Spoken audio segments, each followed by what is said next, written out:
Zulyasan dan Dilika Siguler. Kami dari kelompok D ingin menjelaskan tentang alam semesta. Nah, teman-teman pasti penasaran kan apa itu alam semesta, teorinya, dan masih banyak lagi. Selamat menyaksikan.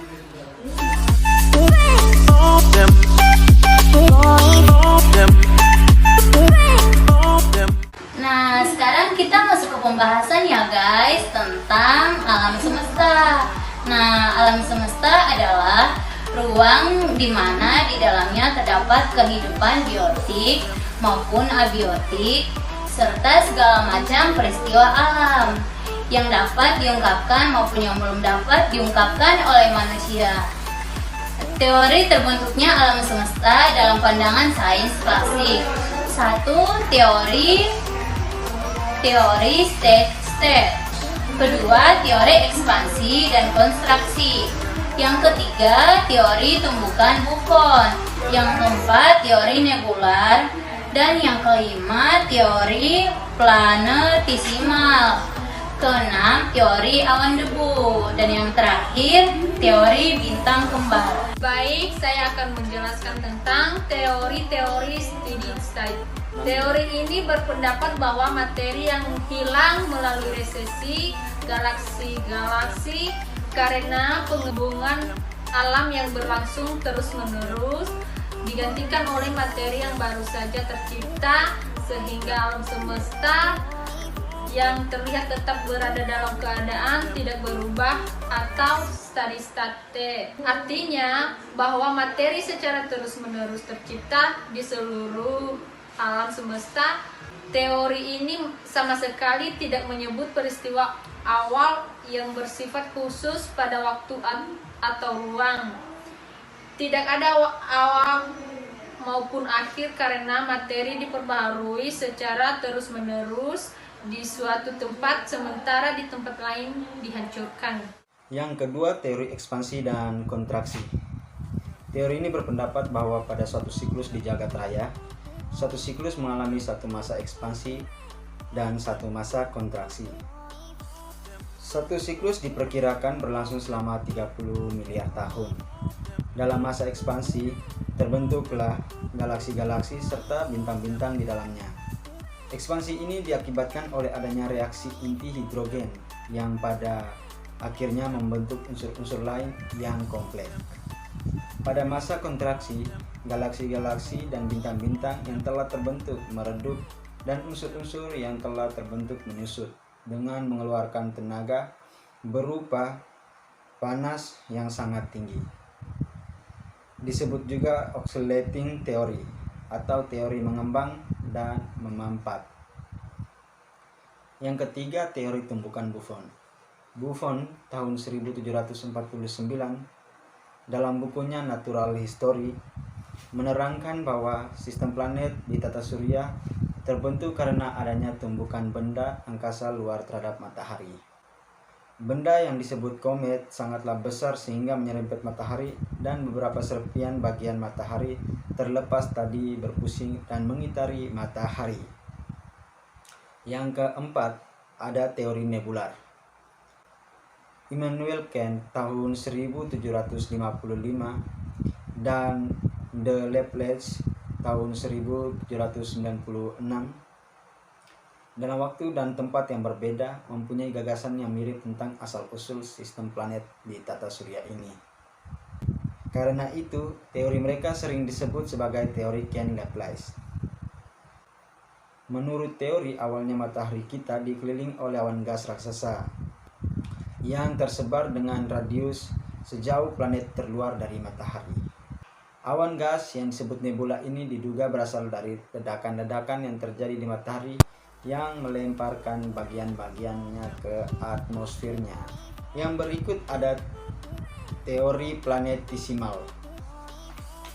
Pada tahun 1900, T.C. Chamberlain dan F.R. Moulton menerumuskan teori planetesimal yang beranjak dari konsep nebula. Nebula ini menurut mereka terbentuk karena tarikan gravitasi bintang yang lebih besar daripada matahari yang mendekati matahari. Akan tetapi nebula tersebut bukan merupakan gas, melainkan berupa partikel padat yang dinamakan planetesimal atau planet kecil. Yang keenam, teori awan debu. Dikemukakan oleh Charles von Weizsäcker tahun 1940, kemudian disempurnakan oleh Gerard P. Kuiper pada tahun 1950. Tata surya terbentuk dari gumpalan awan gas dan debu. Gumpalan itu mengalami pemempatan. Pada proses pemempatan, partikel-partikel debu tertarik ke bagian pusat awan itu, membentuk gumpalan bola dan mulai berpaling, dan kemudian membentuk cakram yang tebal di bagian tengah dan tipis di bagian tepinya. Partikel-partikel di bagian cakram itu saling menekan dan menimbulkan panas dan berpijar. Bagian inilah yang kemudian menjadi matahari. Sementara bagian luar berputar sangat cepat sehingga terpecah-pecah menjadi gumpalan yang lebih kecil. Gumpalan kecil ini berpaling pula dan membeku kemudian menjadi planet-planet. Yang terakhir, ada teori bintang kembar. Teori ini hampir sama dengan teori planetesimal. Dahulu matahari mungkin merupakan bintang kembar. Kemudian bintang yang satu meledak menjadi kepingan-kepingan. Karena ada pengaruh gaya gravitasi, maka kepingan-kepingan yang lain bergerak mengitari bintang itu menjadi planet-planet. Sedangkan bintang yang tidak meledak menjadi matahari.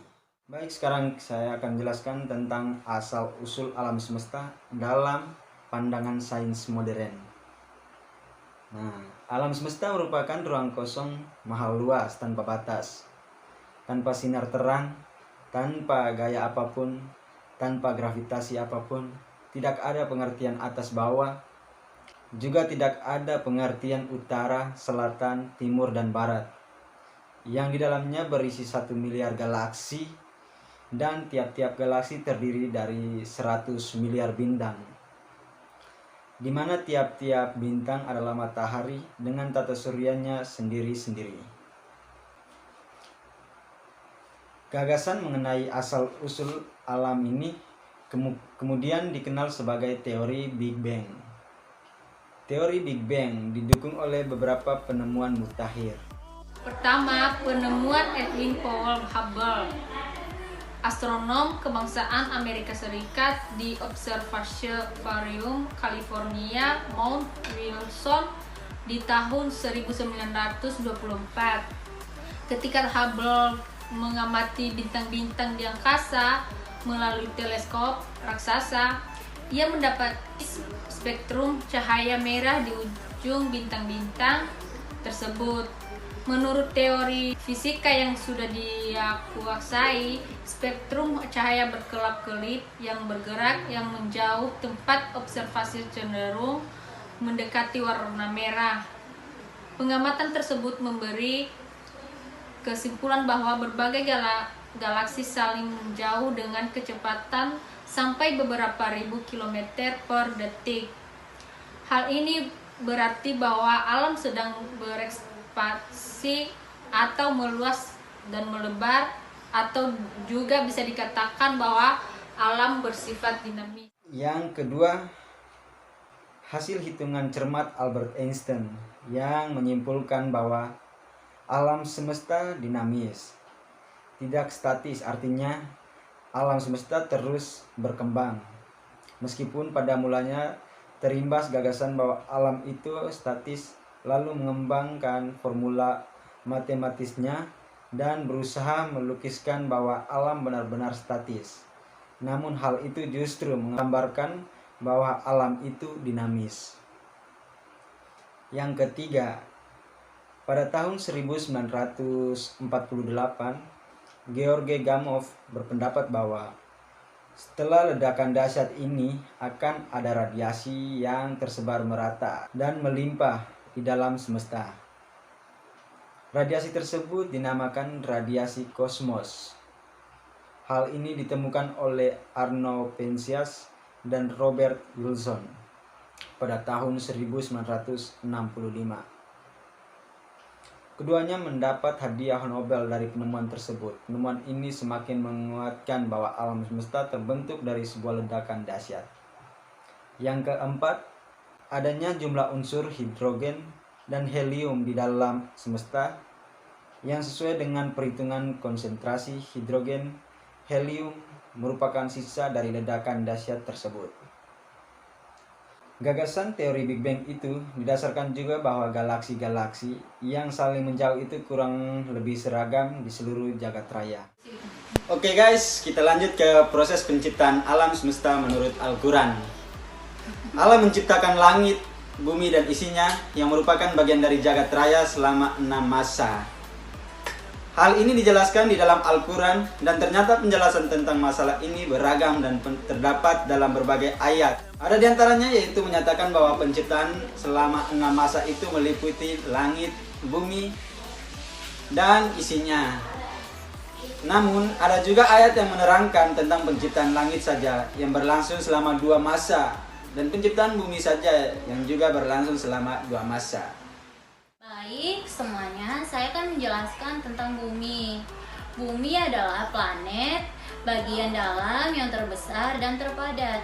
Satu-satunya yang diketahui memiliki aktivitas geologi dan satu-satunya planet yang diketahui memiliki makhluk hidup. Hidrosfernya yang cair adalah khas di antara planet-planet kebumian dan juga merupakan satu-satunya planet yang diobservasi memiliki lempeng tektonik. Atmosfer bumi sangat berbeda dibandingkan planet-planet lainnya karena dipengaruhi oleh keberadaan makhluk hidup yang menghasilkan 21% oksigen. Bumi memiliki 1 satelit, bulan, satu-satunya satelit terbesar dari planet bumi di dalamnya yaitu tata surya. Oke baik, barusan saja kita mendengarkan penjelasan tentang bumi. Sekarang kita lanjut mengenai teori tentang kejadian bumi. Nah, terdapat 3 teori yang populer sehubungan dengan kejadian bumi, yaitu ada 3 teori. Teori yang pertama itu teori Ken-Laplace. Teori ini mengatakan bahwa tata surya terbentuk dari kondensasi massa kabut gas yang sangat panas. Dan kemudian teori yang kedua ada teori Chamberlain dan Moulton. Teori ini mengatakan bahwa tata surya terbentuk dari 2 massa kabut gas yang berdekatan dan saling tarik-menarik. Akibatnya, sebagian massa dari kedua kabut tersebut terlepas dan setelah mendingin terbentuklah benda-benda kecil yang padat atau sekarang yang disebut dengan planetesimal. Teori yang ketiga ada teori Jean dan Jeffries. Bintang besar yang jauh lebih besar daripada matahari memiliki gaya tarik yang sangat kuat terhadap matahari. Akibatnya akan terjadi gelombang pasang pada permukaan matahari yang menyerupai gunung yang sangat tinggi dan menyerupai lidah raksasa yang berupa gas sangat panas. Selanjutnya mengalami pemadatan kemudian pecah menjadi benda-benda tersendiri yang disebut planet. Baik, kita masuk ke evolusi alam semesta. Naluri manusia selalu ingin mengetahui asal-usul sesuatu, termasuk asal-usul alam semesta ini. Berbagai hasil pengamatan dianalisis dengan dukungan teori-teori fisika untuk mengungkapkan asal-usul alam semesta ini. Teori yang kini diyakini bukti-buktinya menyatakan bahwa alam semesta ini bermula dari ledakan besar atau Big Bang sekitar 13,7 miliar tahun yang lalu.